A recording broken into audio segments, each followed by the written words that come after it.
पद अथवा सत्ता हासिल करना मेरा मुख्य लक्ष्य नहीं है।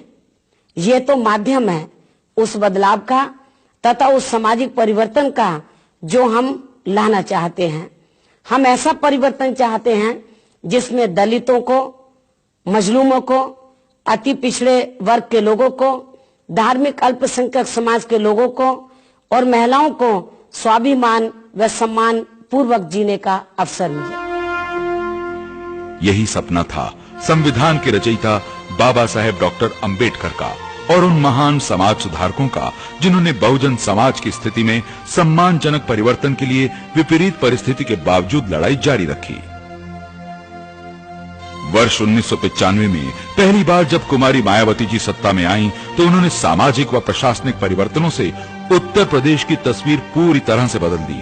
उन्होंने सभी वर्गों के विकास को अपनी जिम्मेदारी समझा, लेकिन इसके साथ ही उनका ये भी मानना है कि जो लोग सामाजिक, आर्थिक और शैक्षिक क्षेत्र में ज्यादा पिछड़े हुए हैं, उनका खास ख्याल रखा जाना चाहिए।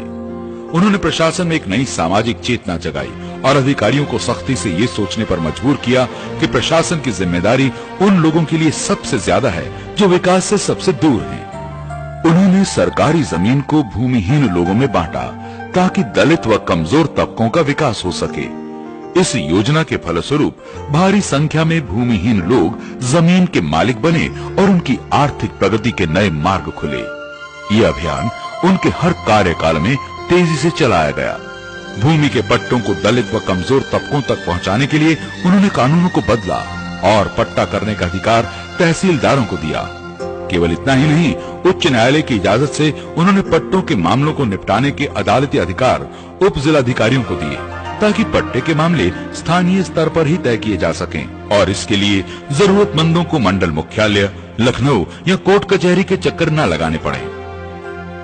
भूमि सुधारों को तेजी से आगे बढ़ाते हुए कुमारी मायावती जी ने पट्टों की जमीनों पर दलितों को असल कब्जा दिलाने का ऐतिहासिक अभियान शुरू किया।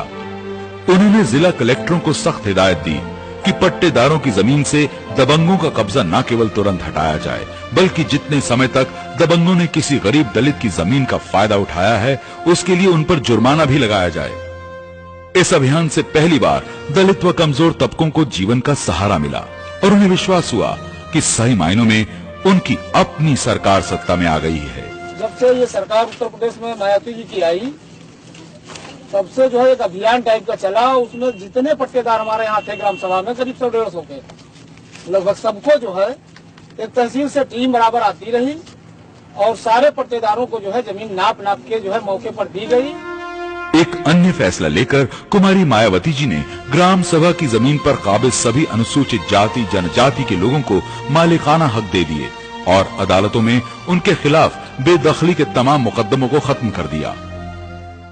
जिन लोगों ने ग्राम सभा की जमीन पर शुल्क के लोगों ने कब्जा कर लिया है, उनको उस जमीन का मालिक बना दिया जाए।